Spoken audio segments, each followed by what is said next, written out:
je venais avec ma mère et elle a porté son linge à laver. Et j'ai encore un petit peu l'odeur quand on rentrait, cette odeur de lait. Alexandre Vittel, c'est génial, j'allais dire, entre guillemets. On est déjà dans le développement durable, là, c'est l'école. Ah oui, tout à fait. On récupère la vapeur, on en fait de l'eau chaude, on a tout un système de réseau qui amène l'eau à chaque étage. On avait également l'air, puisque là, nous sommes à la cour du pavillon central, vous avez l'air qui était constamment renouvelé. On avait comme ça toutes les données, et ça, ce sont des choses, alors que là, on a inventé certaines, mais c'est vraiment, il appliqué. C'est quelqu'un qui applique les choses. Et il applique les choses pour donner ses équivalences aux employés. Alors il était en avance, et pourquoi ça n'a pas continué maintenant, en 2016? Alors Godin avait dit que l'aventure se terminerait tant que les hommes s'entendraient entre eux. Ils sont déjà entendus longtemps entre eux, puisqu'il y a quand même eu 5 générations qui se sont succédées. Il faut voir, c'est quand même énorme à l'échelle de nos familles. Donc pendant 5 générations, ça s'est succédé. Puis à un moment, en 1968, il y a des problèmes économiques, il y a aussi des problèmes entre eux, et qui a fait que quand on n'a plus d'argent, le capital n'a pas pu financer le social.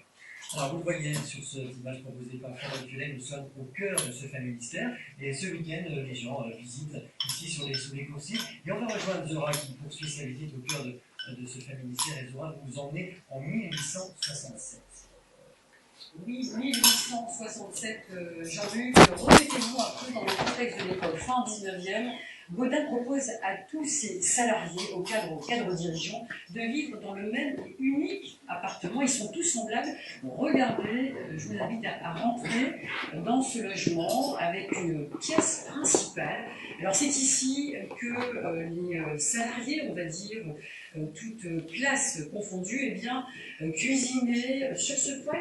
Alors ce poêle, évidemment, on le reconnaît, c'est celui de Godin. Il est fabriqué dans l'usine toute proche, en fonte, c'est là que tout le monde cuisinait, réchauffait son eau. À l'époque, remettons-nous encore une fois dans le contexte, il n'y avait pas de logements sociaux, donc les personnes de la classe populaire eh bien, vivaient parfois à même le sol, sur de la terre battue. Donc c'est un appartement que l'on peut considérer comme assez luxueux. Christian, est-ce que vous confirmez que vous êtes guide bénévole? Est-ce que ces appartements sont luxueux pour l'époque? Oui, c'est luxueux pour l'époque, et surtout en plus les habitants disposent à chaque étage d'un local dans lequel ils vont pouvoir trouver de l'eau potable, des trappes à bavure et des cabinets d'aisance dans cette des vaisseaux. Très peu de pièces, mais pour autant il y a l'essentiel. À côté donc la pièce à vivre, et ici eh bien c'est la chambre. C'est la chambre des parents et des enfants, et on peut découvrir un berceau qui était dessiné par Godin et fabriqué à l'usine. Et dans ce berceau, les enfants n'étaient plus emmaillotés comme au XIXe siècle. En fait, ils n'avaient pas de couche, de lampe, et donc ils faisaient leurs besoins dans le berceau. Et pour pallier à cet inconvénient, Godin avait eu l'idée d'un système, d'un matelas à base de son, ce qui fait que c'est un peu le même principe que les litières pour chats. Au cours de la journée, des dames passaient et récupéraient des boulettes de son, et tous les mois, on changeait le son qui était donné aux animaux des sources, c'est-à-dire des vaches qui donnaient du lait et qui était donné aux bébés. Vous avez vécu dans cet appartement, pas dans celui-ci, mais dans celui qui n'est pas très loin. Quels souvenirs regardez-vous? Que des très bons souvenirs, j'ai eu une enfance très heureuse au ministère. Il y avait un esprit de camarades, d'entente, tout le monde se connaissait, on discutait beaucoup ensemble.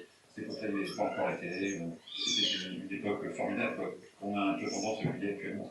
Très bon souvenir, alors merci. Très bon souvenir. Merci Christian, je vous invite à venir découvrir ces logements pour découvrir encore quel était le quotidien des salariés de l'époque.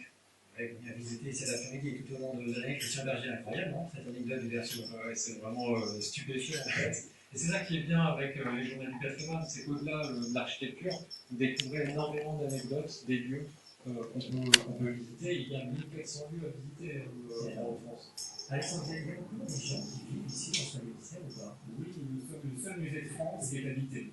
Voilà, on a des foyers, on a une vingtaine de foyers de personnes qui habitent ici. Dans ces appartements? Dans ces appartements. Mais d'ailleurs, vous aviez Godin qui habitait ici, on est dans le principe de l'habitat unique.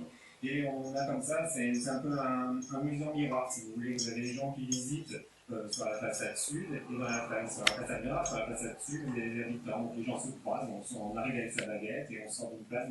Voilà, c'est un peu troublant et ça nous plonge dans un mystère. Bon allez, on était au 18e, 19e, je vous emmène au 10e siècle, ça vous va?